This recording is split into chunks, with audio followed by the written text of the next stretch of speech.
yapacağım. Ne yapacağım ben? Şu tekneyi.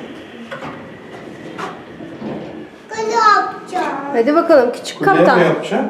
Toprak kaptan nereye götürüyorsun bizi? Ha? Evet. Toprak kaptan. Nereye gidiyoruz? Evet. O toprak kaptan bizi eve götürüyor. Hadi toprak kaptan. Hadi. Yolun açık olsun. Aferin oğlum. Tamam bir daha. Evet hadi bakalım. Nereye gidiyorsun toprak kaptan? Evet.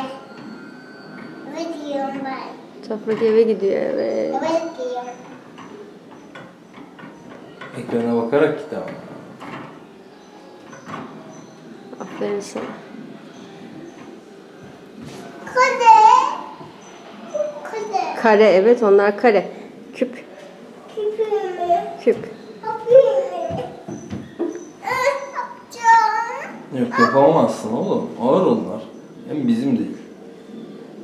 İçim evet. Sen elini sokma. Ayaklarına dokun hayvanların hadi. Hop. Gidecek zannettim. Götürebileceksin. Hadi bardak. Burada dursun.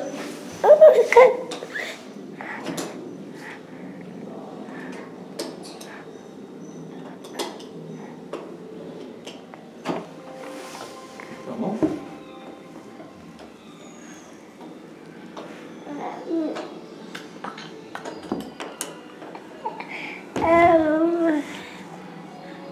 Bakalım hangi hayvanlar nereye?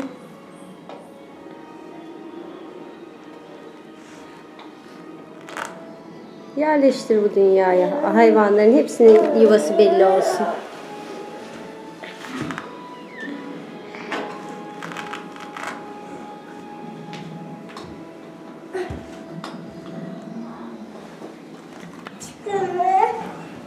Yok. Bak zebrayı nereye koyacağız? Zebranın yeri belli mi? Belli. Burası olabilir mi?